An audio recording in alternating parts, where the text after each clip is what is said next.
Welcome dear students. I am Miss Premal Popat and today we'll be studying the module 5 of the chapter Effects of Electric Current. This module 5 is based on the problem solving. Like in this module, we'll be learning to solve various numericals based on the topic Effects of Electric Current. So let's get started. Before moving on with the numericals, let's just understand the formulas we will be using to solve this numerical. Learning about the electrical power. In our previous modules, we have studied in detail what is the electrical power, but for now, let's just brush up through this topic. So, electrical power is the rate at which energy is transferred by the circuit in the per unit time. So how much electrical energy is transferred by the circuit per unit time is nothing but the electrical power. Now the charges flowing through the circuit has electrical energy. So P, which is the symbol for the electrical power, is given as energy upon time required. This energy is the electrical energy. We know that the energy is VAB into Q, where VAB is the potential difference between A and B, that is across the resistor, and Q is the charge upon time. We also know that Q by T is nothing but the current. So the formula for electrical power, that is P, is equal to VAB into I. And this formula we will be using to solve various numericals.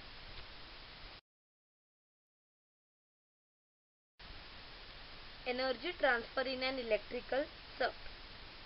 So electrical charges does the work of transferring the electrical energy through the circuit.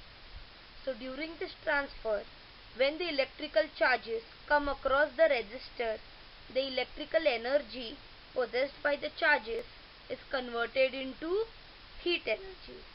So the heat energy produced across the resistor is given as electrical power, that is P into time.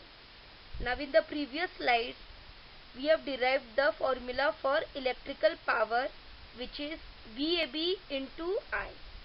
So the formula for H, that is heat, is given as VAB into current into time. Now according to Ohm's law, we know that the potential difference is current into resistance, and when we interchange the terms, we get I is equal to VAB upon the resistance. So we will substitute this Ohm's law in place of VAB and the current. After substituting, we get the heat produced across the resistor as VAB into T by R, which is VAB square into T by R. Now VAB is the potential difference across the resistor, that is between points A and B. Also, when we substitute I is equal to VAB upon R, that is the Ohm's law, in the heat equation, we get the heat produced is I into R into T, which is I square RT. Now this equations of heat are termed as Joule's heating effect, and all these formulas we will be using to solve various numericals, which we will see now.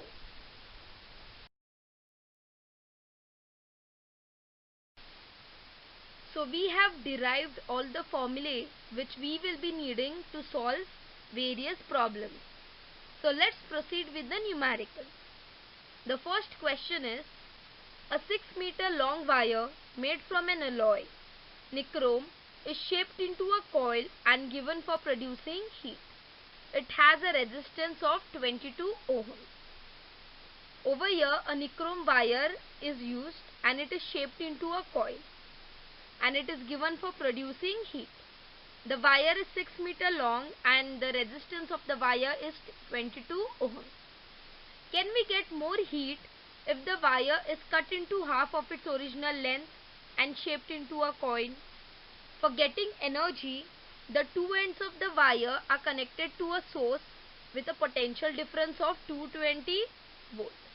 So over here the potential difference is 220 volt, and for getting energy, which is power, the two ends of the wire are connected to a source. So a circuit is completed basically. So what we have to find? We have to find that if the nichrome wire is cut into half of its original length, can it produce more heat? So let us find this and proceed with the solution. What are the given things? The resistance of the wire is 22 ohms and potential difference is 220 volts.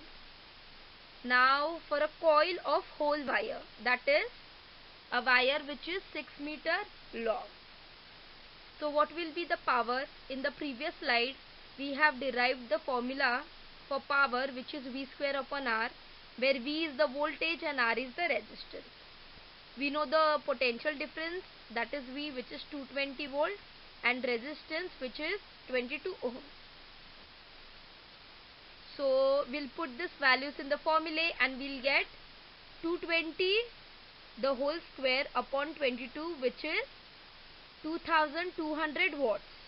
So the power for the whole wire, which is 6 meter long, is 220 watts. Now for the second case, that is when the coil of half length of wire, that is when the nichrome wire is cut into half. So what will happen to the resistance?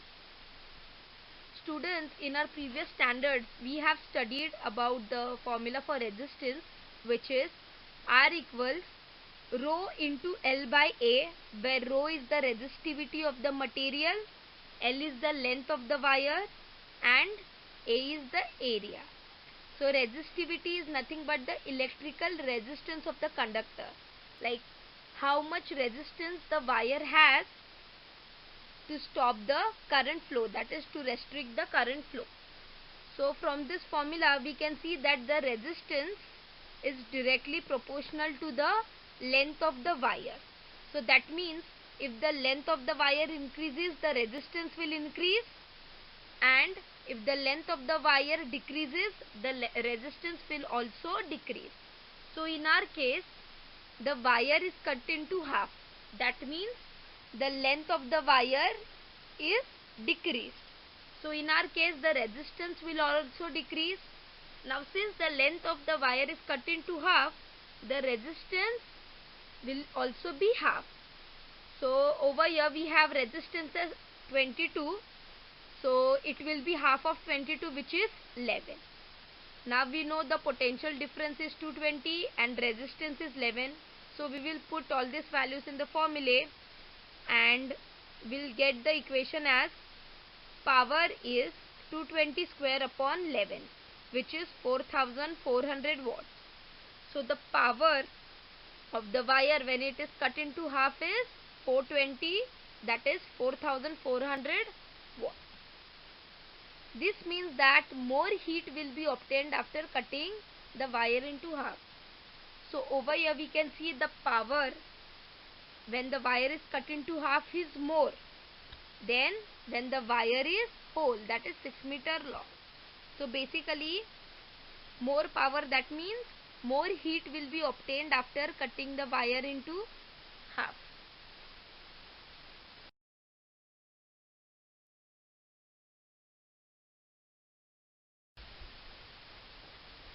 The second question is, an electric tungsten bulb is connected into a home circuit. The home electric supply runs at 220 voltage, that is potential difference.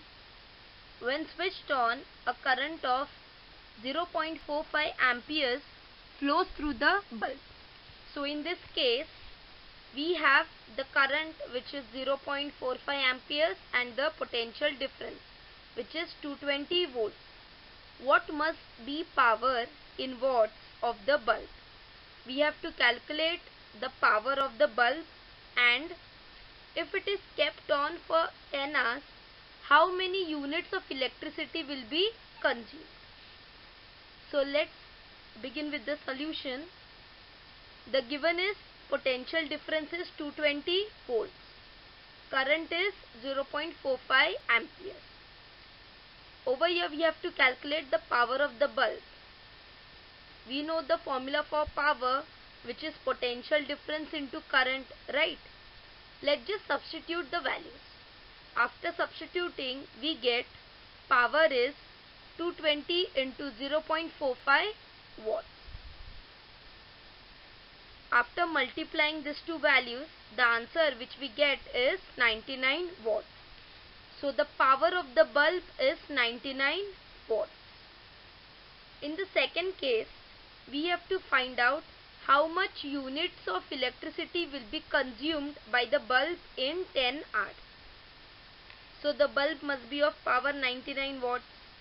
So in 10 hours, the units of electricity consumed by the bulb will be 99 watts into 10 hours. We just have to multiply the power of the bulb into 10 hours. So for that much amount of time, the units of electricity will be consumed. After multiplying these two terms, we get 990 watt hours. So in 10 hours, 0.99 kilowatt hour units of electricity will be consumed by the bulb. Over here, we have just divided 990 by 1000, so we will get kilowatt hour.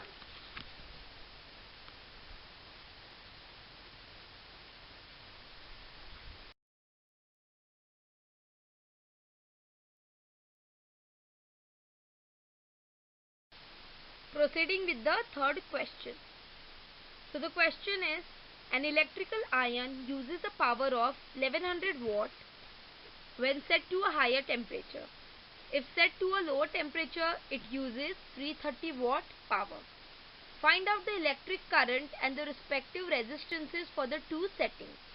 The iron is connected to a potential difference of 220 volts. So in this case, the potential difference is 220 volt. And here they have considered two settings. That means two cases. The first case is when an electrical iron is set at higher temperature and when it is set at lower temperature. So proceeding with the solution. So over here we are going to consider two cases. So first case is, let us assume in case 1 power P1 is 1100 watt. And in case 2, power P2 is 330 watt. And this electrical iron has power 1100 watt when it is set to a higher temperature, and it has power 330 watt when it is set to a lower temperature. And the potential difference is 220 volts. So in case 1, the power is 1100 watt. Over here we have to calculate the electric current, that is I, and the resistances for two cases. So the formula for power is nothing but I into V. So when we rearrange the terms, we get I equals P1 upon V. Over here I1 is the current in the first case and P1 is the power in the case 1. So I1 equals P1 upon V. So we will put all the values. We know that P1 is 1100 watt and potential difference is 200 volt. So I1 will be 1100 upon 220, which is 5 ampere. So the current in case 1 is 5 ampere. So the resistance will be, over here we will use Ohm's law, which is V equals IR. After rearranging, we get R1 equals V upon I1. R1 is the resistance in case 1. We know the voltage, which is 220 volt, and the current in case 1, which is 5 amperes. So R1 will be 220 upon 5, which is 44 ohms. So the resistance in case 1 is 44 ohms. Moving on with case 2, the power in case 2 is 330 watt. We will be using the same formulas which we have used in case 1. So I2 will be P2 upon V, where I2 is the current in case 2. P2 is 330, so we'll put all the values. I2 equals 330 upon 220, which is 1.5 amperes. So the current in case 2 is 1.5 amperes. Similarly, the formula for resistance will be R2, which is the resistance in case 2, equals V upon I2. So putting all the values, we'll get R2 as 220 upon 1.5, which is 146 ohm. So in case 2, the current is 1.5 amperes and the resistance is 146 ohm.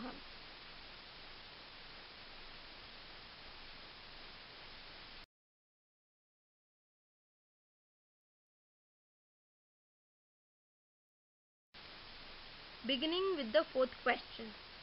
Two tungsten bulbs of wattage 100 watt and 60 watt power work on 220 volt potential difference.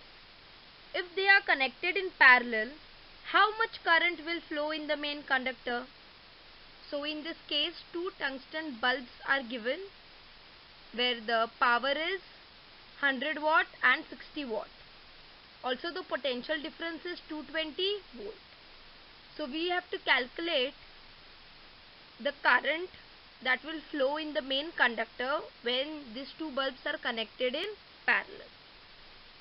So moving on with the solution, over here also we will consider two cases where the power of first bulb P1 is 100 watt and in case 2 the power of second bulb P2 is 60 watt. Over here we have to find current. According to Ohm's law, we know that V equals I into R. We know the potential difference, but we will have to find out the resistance. Okay. Now, over here there are two bulbs given. So we can't use the resistance of only one bulb. We have to use the resistance of both the bulbs when they are connected in parallel. So we will have to use the equivalent resistance. But what is equivalent resistance? Equivalent resistance is where the aggregate resistance connected either in parallel or series is calculated. So over here the two tungsten bulbs are connected in parallel. So the aggregate resistance of the bulbs connected in parallel will be calculated. So what's the formula for the equivalent resistance?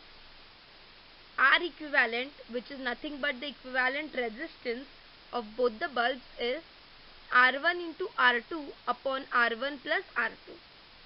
So for calculating the equivalent resistance, we will first have to calculate the resistance of case 1 and the resistance of case 2. So let's move on with calculating R1 and R2. For calculating R1, we know that power is V into I, where V is voltage and I is current. But according to Ohm's law, we also know that I is V upon R. Since we have to calculate the resistance, we will want to have the resistance in the formula, right? So instead of I, we will substitute V upon R. So P will be V square upon R. So when we write R in terms of R, we will get R equals V square upon P. So let us calculate the resistance, that is R1 and R2 in both the cases. So now the resistance of the first bulb. So R1 is V square upon P1, where P is the power of first bulb, that is P1. We know that the voltage is 220 volt and the power in case 1, that is P1, which is 100 watt. So let's just substitute the formula. So we will get R1 equals 220 square upon 100, which is 484 ohms. So the resistance in case 1 is 484 ohm. Moving on with calculating the resistance of the second bulb. We will use the same formula, only the notations will change. Now the resistance of the second bulb is R2 equals V square upon P2, where R2 is the resistance of the second bulb and P2 is the power of the second bulb. Voltage is 220 volt and the power of the second bulb is 60 watt. So let's just substitute the things in this formula. So R2 equals 220 square upon 60, which is 806.7 ohm. So the resistance of the second bulb is 806.7 ohm.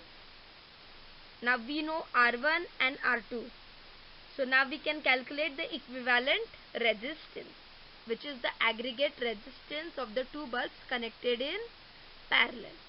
So when the bulbs are connected in parallel, their equivalent resistance is R equivalent equals R1 into R2 upon R1 plus R2. We know R1 and R2. Let's just substitute the values.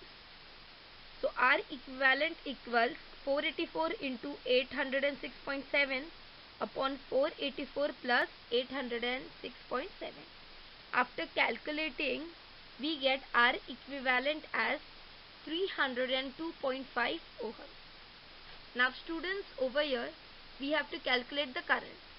To calculate the current, we need to have voltage and resistance, right?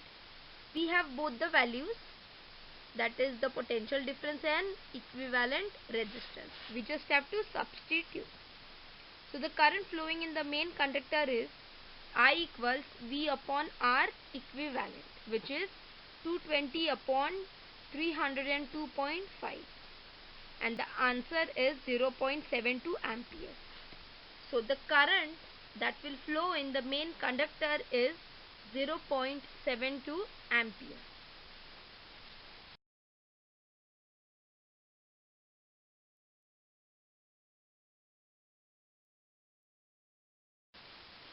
The fifth question is, who will spend more energy?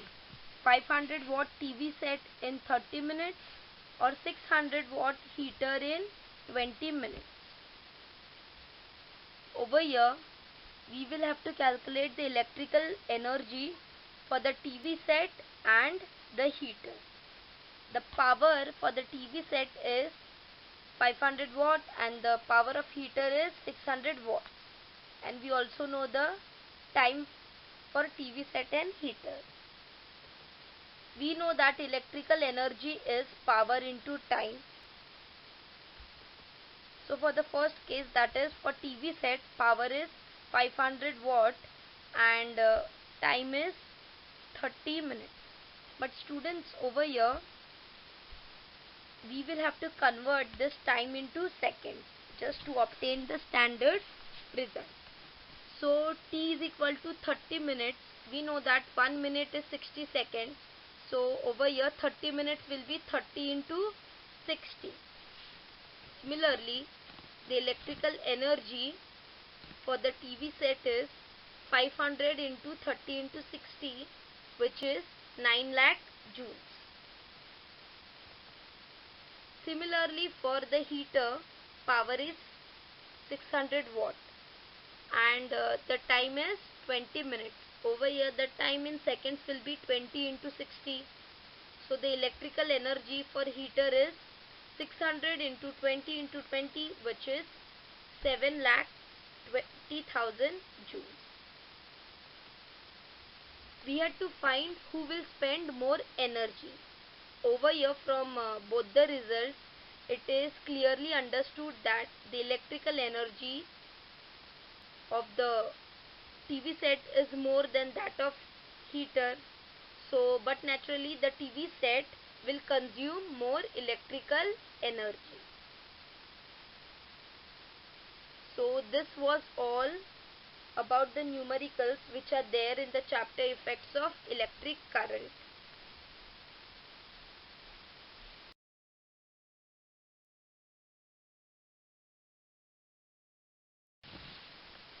In the next video, that is the next module, we will be continuing with the chapter. So this was all for today. We have studied about the various numericals that can be asked in exam based on this chapter. So students, thank you for your attention.